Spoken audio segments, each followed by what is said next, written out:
Dan sebenarnya saya sih maklum sekali kalau misalnya Pak Prabowo enggan untuk pindah. Kenapa? Karena IKN tidak akan mampu berfungsi penuh sampai sekitar mungkin 5-10 tahun ke depan. Tahun ini ketika selesai ketika 92 triliun itu sudah habis, selesai, berfungsi 10% pun sebagai kota itu udah bagus. Sama seperti Pak Jokowi, Presiden Kubicek pada saat itu menggunakan argumen bahwa ibu kota perlu dipindahkan supaya terjadi pemerataan dan sebagainya. Lalu kemudian kita pindahkan ke tengah hutan, ya. Ini tahun berapa tuh, Sul? Itu tahun 60-an. Mas. Jadi argumennya Pak Jokowi sebenarnya old fashion, tahun 60-an udah dipakai kan? Udah usang. Udah sangat usang itu.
Dan dengan tamu kita yaitu Zulfikar Amir. Ini namanya Zulfikar ini ya Pak, ini dia bukan Sul. Zulfikar Amir. Zulfikar, bukan Zulfikar. Bukan soalnya Bandung Tea. Kalau Sumatera Barat baru Zulfikar, ini Zulfikar. Beliau ini ahli sosiologi dari perkotaan ya. Saya sosiolog perkotaan. Ya. Masya Allah. Jadi sudah memetakan ya gimana DKI ini ya. Betul. Ya. Jadi kalau saya masih selalu DKI.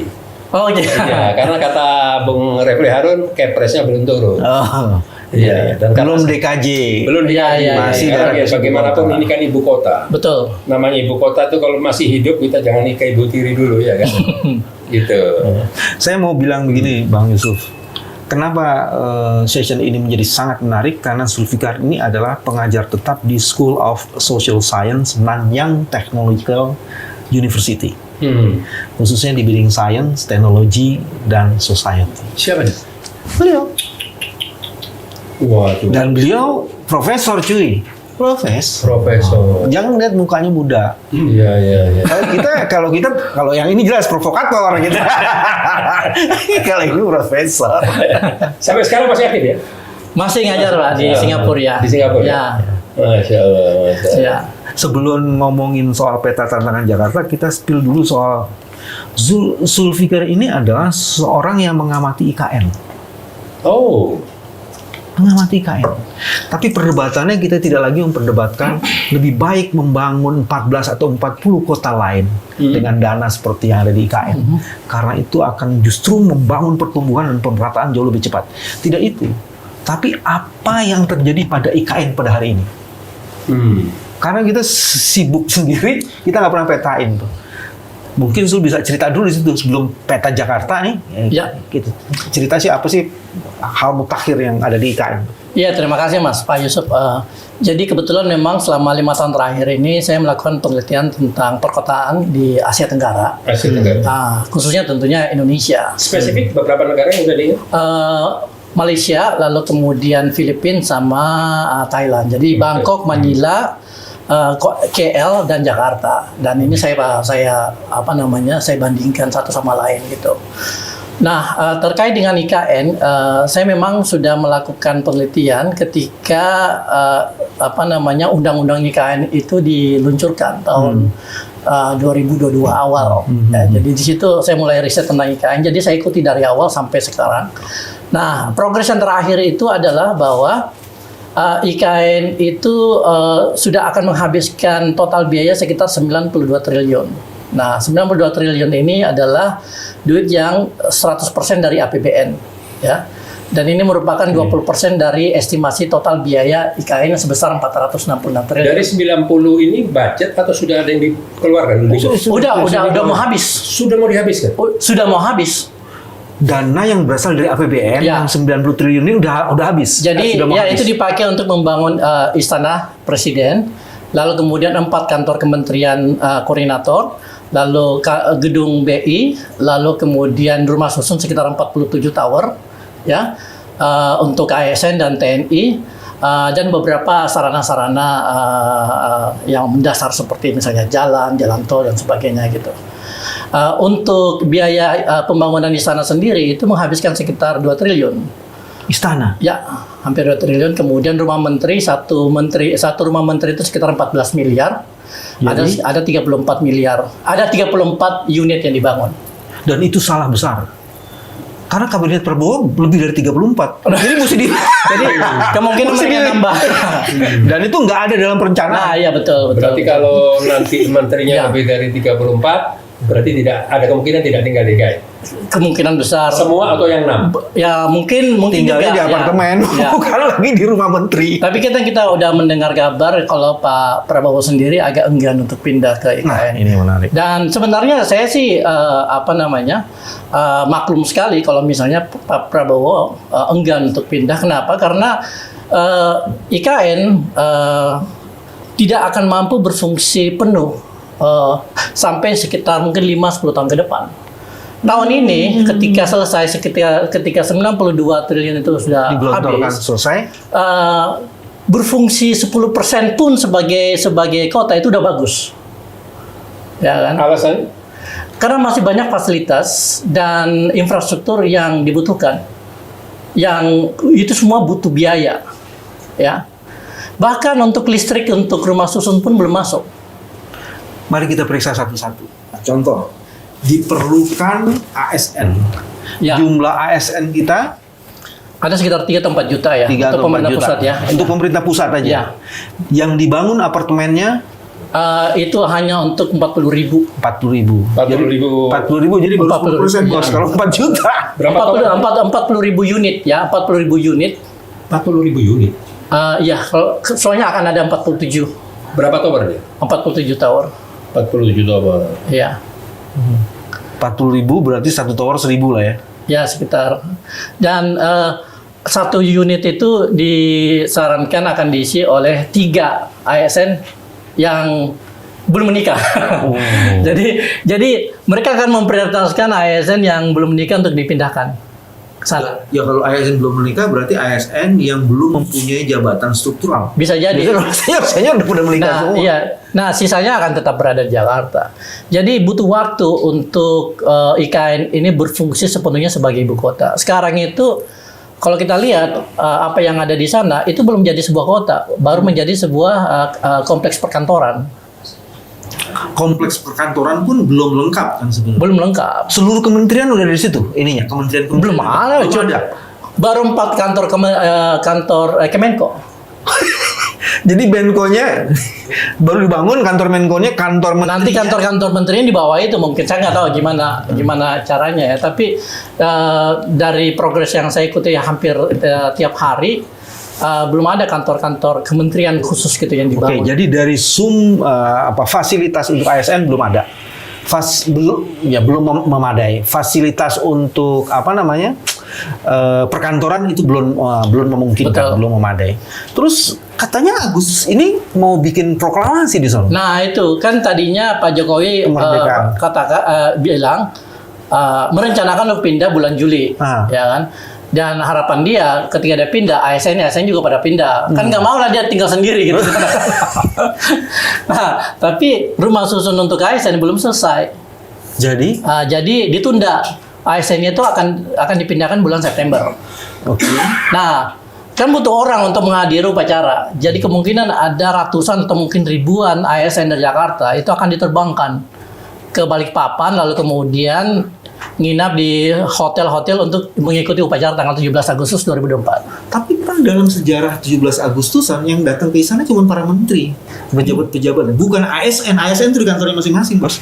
Iya, tapi kan butuh orang lah, butuh semacam Karena dia mau bikin teater ya. Oh iya, karena lapangan upacaranya itu udah desain cukup mewah gitu.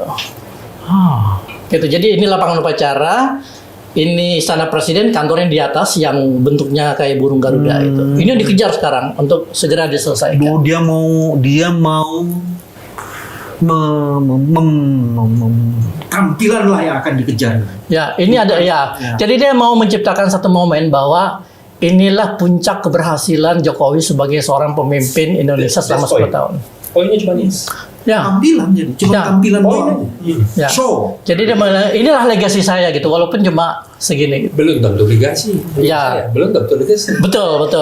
Tergantung Prabowo-nya juga.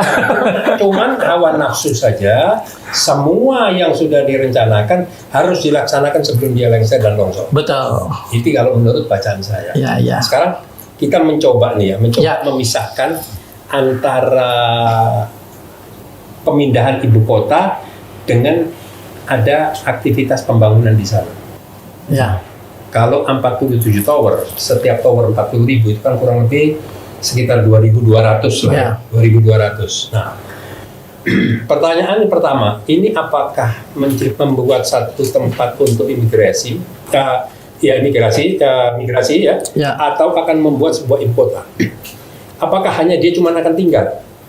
Ngantornya di mana? Ya. Kerjanya di mana? Rapatnya di mana? Segalanya di mana nanti? Itu kan menjadi pertanyaan besar. Nah, kalau seandainya berpikir secara jernih, karena ini memindahkan sebuah ibu kota yang walaupun ya secara ininya sudah tidak pas ya, ibu kota dibangun tanpa ada sejarah di satu tempat.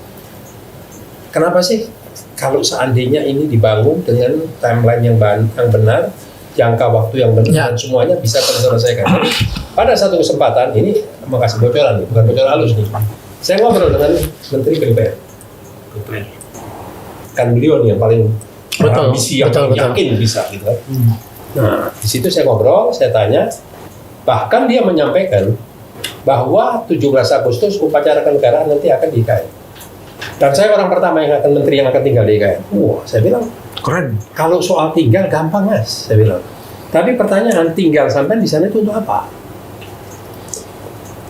Kalau Zul tadi bilang, cuma yang dibangun baru 4 kantor Menko. Makanya. Menko ya. Makanya sekarang ini kan jadi ini apa ya, pola-pola pemikiran seperti yang saya dengar kemarin, seolah-olah kayak marah menyatakan bahwa PSN kenapa lambat tidak jalan. Jadi kayak semua ini mau dipaksakan sebelum dia berhenti, sebelum lecture. Jadi seolah-olah ada satu komitmen kesepakatan kepada pihak-pihak tertentu, oligarki atau investor, bahwa apa yang udah disepakati, yang dilakukan deal ini udah dijalankan semua sama dia. Ya. Ini bahaya sekali, negara digadaikan dengan cara begini nggak bagus. Kalau menurut saya, iya kan? Nah, belum lagi pertanyaan, apa ia mau pindah semua? Nah, ini gimana menurut? Ya, sebenarnya kalau kita lihat ya, kalau ketika pemerintah pusat sudah mencanangkan pemindahan ibu kota, tentu seluruh birokrasi itu akan ikut kan.